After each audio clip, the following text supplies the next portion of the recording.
The world is accelerating the construction of the new energy system, and China plays a crucial role in it, said Francesco La Camera, Director General of the International Renewable Energy Agency.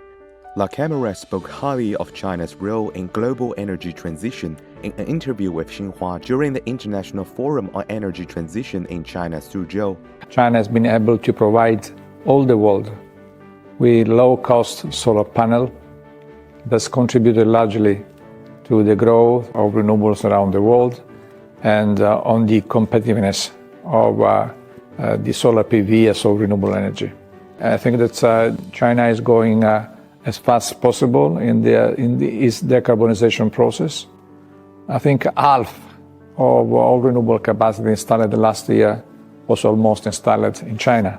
Show that the role that is having China also in this context.